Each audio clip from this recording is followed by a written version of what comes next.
Have you ever had this problem where you've got a beautiful piece of wood but it's infested with woodworm and you don't know if it's still alive or not?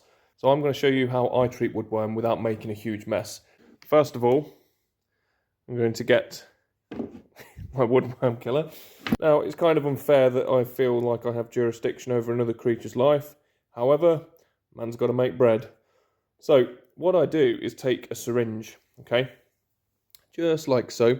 Now, however tempting it is to just squeeze it up in the air like you see in the movies, I'm not going to do that because it is a neurotoxin. I'm going to make sure that I'm in a well-ventilated area and I cover my face with a mask when I apply this. I've got my mask on, and what I'm going to do now is just stick it into the hole and then just gently squeeze it.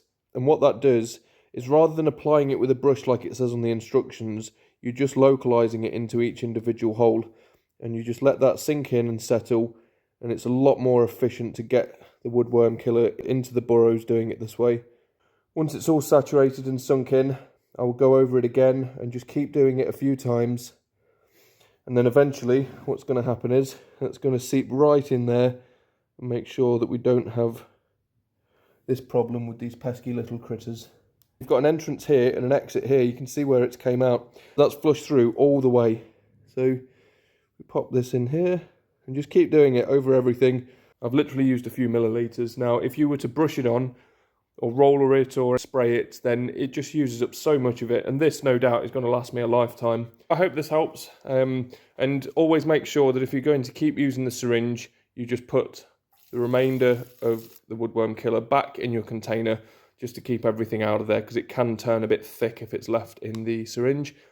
Block it off and close the lid and we are good to go.